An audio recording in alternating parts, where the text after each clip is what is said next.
Hello guys, welcome back to a new video. আমি এখন চলে যাচ্ছি বিপত্তারিণী পুজো দিতে। আজকে তো মঙ্গলবার আর বিপত্তারিণী প্রথমবার পড়েছে, আজকের আমি এই প্রথমবারটাই করছি। তো দেখতে পাচ্ছ এখানে ডালারা সব ভর্তি আছে আর আমরা যাচ্ছি এখন গড়িয়া স্টেশন, বিকজ আমরা কালীঘাটে যেতে পারবো না এবারে। প্রতি বছর আমরা কালীঘাটে যাই, তাই না? পাড়ার মধ্যে থাকা কিছু কাকিমাদের সাথে মা যায় প্রতি বছর কালীঘাটে, বাট এবার যেতে পারিনি বিকজ আমাদের প্রতিবেশী কাকিমাদের কিছু প্রবলেম ছিল। আর তাই আমরা এখন এসেছি ভারতীয় স্টেট ব্যাংকে, এটা আছে সবুজ সঙ্গে। এখান থেকে কলেজের ফিসটা জমা করবো, দেন তারপর যাবো মন্দিরে। জয় মা দাদা। আজকে আকাশটা বড়ই সুন্দর, ফাইনালি মারাও চলে এসছে। ফাইনালি আমাদের টাকা তোলা হয়ে গেল। এখন আমরা যাচ্ছি গড়িয়া স্টেশন পুজো দিতে, কারণ ওখানেই মন্দিরটা আছে আমাদের, তাই তো মা? সাইকেল হোক বা বাইক, মাকে পিছনে বসিয়ে গাড়ি চালাবার মজাটাই আলাদা। প্রথম যাচ্ছি আমরা সাইকেলে করে পুজো দিতে বিপত্তারিণী, মজাটাই আলাদা। দেখতে দেখতে সাইকেল চালাতে চালাতে পৌঁছে গেলাম আমরা গড়িয়া স্টেশনে। ও মাকে পিছনে বসে চালাবার আলাদাই মজা। পুজোর দিন বলে জানি না, কিন্তু গড়িয়া স্টেশনে আজকে প্রচণ্ড ভিড় হয়েছে প্রতিদিনের মতো। এখন আমরা এসেছি গড়িয়া সব থেকে বিখ্যাত মিষ্টির দোকান নরেন্দ্র মিষ্টান্ন ভান্ডার। এখান থেকে আমরা সবসময় মিষ্টি কিনি। ওই যে মা ভিতরে আছে। মা কি কি মিষ্টি নিচ্ছ? আমি সন্দেশ নিচ্ছি।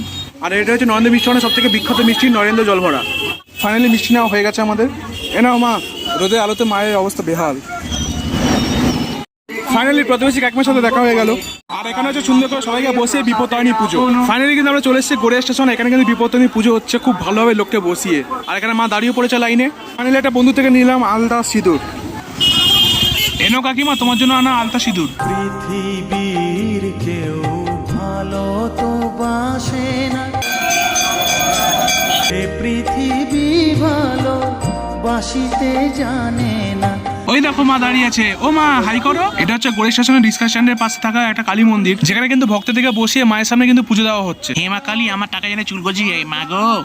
ওই যে কথা আছে না, মাকে ডাকা কোনো জায়গা থাকে না। দেখো এখানে কিন্তু রেল স্টেশনের পাশে একটা কালী মন্দির রয়েছে, যেখানে কিন্তু পুজো দিতে এসেছি। আর এখানকার মা কালীর মূর্তিটা উফ আলাদাই সেরা লাগে। আর এটা হচ্ছে কিন্তু গড়িয়া রিস্কা ইউনিয়নের পক্ষ থেকে একটা কালী মন্দির, যে মন্দিরে কিন্তু সমস্ত মা কালীর পুজো করা হয়। দেখতে পাচ্ছি ইউনিয়নের লোকেরা কত সুন্দরভাবে সাহায্য করছে।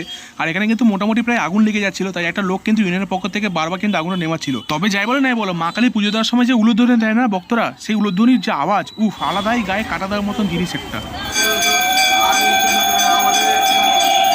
কি কেমন লাগলো আওয়াজটা? প্রায় আধ ঘন্টা বেশি লাইন দাঁড়াবার পর মা কিন্তু এবার চলে এসছে মন্দিরের সামনে। মানে এখন কিন্তু মারা পুজো দেবে। এখানে কিন্তু ব্যাচ ওয়াইজ কিন্তু পুজো দেওয়া হচ্ছিল, তাই দেখো মা কিন্তু এবার বসে পড়বে সামনে এখানটায়। আর সত্যি কথা বলতে আমি কিন্তু ভগবানের মধ্যে শুধুমাত্র মা তারাকে, মানে মা কালীকেই একমাত্র মানি, তাই আমি এসেছিলাম মায়ের সাথে এখানে পুজো দেখতে। প্রায় আধ ঘন্টা সময় ধরে কিন্তু পুজোটা চললো এবং পুজোর পর কিন্তু এখানে শান্তি জল ছেটানো হচ্ছে। সত্যি কথা বলতে মা কালীর পুজো না একটা আলাদাই শান্তি লাগে। যতক্ষণ ধরে মনে হয় যে পুজো দেবো, ততক্ষণ যদি পুজো দিতে পারি আলাদাই একটা শান্তি। পুজো শেষ হওয়ার পর কিন্তু মা এখানে তিলক লাগাচ্ছিল, যেটা কিন্তু পুজো কমিটি থেকে দেওয়া হচ্ছিল। মামাকে তাই বললো, বাবু তুইও লাগিয়ে নে, তুই যেহেতু বাড়ি থেকে উপোস করে এসেছিস। আর এখানে কিন্তু আমি মোটামুটি লাগিয়ে নিচ্ছিলাম। আর এই তিলক পরতে কিন্তু অনেক ছেলে রিফিউজ করে দেয়, বাট আমার কিন্তু এখানে সত্যিই ভালো লাগে যে তিলক পরাটা। দেখো তিলক পরবো আর ছবি তুলবো না এমন একটা হয় না, তাই আমরা ছবি তুলে চলে গেলাম বিপত্তারিণী ধাগা বাঁধার ওখানে। দেখো বিপত্তারিণী ধাগা হচ্ছে গিয়ে একটা ইমোশন, যেটা হচ্ছে গিয়ে বিপত্তারিণী পুজোর সময় পড়তেই হবে এমন ব্যাপার। আর এই অনেকে বলে যে এই বিপত্তারিণী ধাগা পড়লে না অনেক সময় যে বিপদ চলে যায়। আমি জানি না ব্যাপারটা হয় কিনা সত্যিকারের, বাট একটা বিশ্বাস।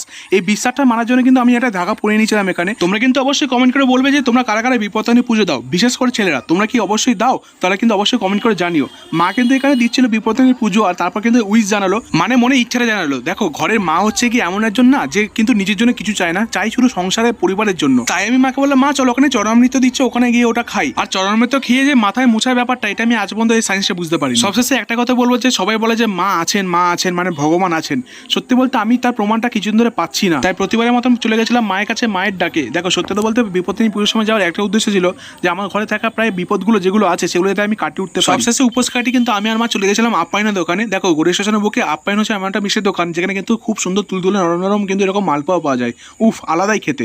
সত্যি বলতে আমি যখন গড়িয়া স্টেশন আসি না, এই মালপোয়াটা কিন্তু অবশ্যই আমি খাই। তোমরা যদি কখনো গড়িয়া স্টেশন আসো, তবে এই মালপোয়া কিন্তু আপ্যায়ন থেকে অবশ্যই ট্রাই করো, সত্যি দারুণ খেতে। তো ফাইনালি আমরা এখন ঘরে ফিরে গেলাম, এই মাত্র জাস্ট ফিরলাম। আর আমার ড্রেস ফ্রেস মোটামুটি চেঞ্জ করছি, মা করে নিয়েছে। তো মা বলো কেমন লাগলো বিপত্তারিণী পুজো দিয়ে? খুব ভালো। আর এটা কি করছো? শরবত বানাচ্ছি। কিসের শরবত এটা? এটা লেবুর শরবত, পাতিলেবু চিনি দিয়ে নুন দিয়ে। তো গাইস আমরা কিন্তু শরবত খাচ্ছি। আর তোমরা অবশ্যই কমেন্ট করে জানাও কারা কারা বিপত্তারিণী পুজো দিয়েছো আজকের দিনে। এরপরে একটা বার আছে, ওটা কি করবে মা তুমি? ওটা করবে না, একটাই করো, অনেকে দুটো করে। তোমরা এটা কমেন্ট করে জানাও তোমরা এইবারে করেছো কিনা বা পরবারে করবে, আর কোথায় গিয়ে করেছো। আমরা গেলাম গড়িয়াতে, কালীঘাট যাইনি। তোমরা অবশ্যই কমেন্ট করে জানাও। বাই। ভিডিওটা ভালো লাগলে কি করতে হবে? Like comment and share, subscribe না ফলো, অবশ্যই ফলো করো। আমরা কিন্তু ভাই 5000-এর কাছাকাছি আছি।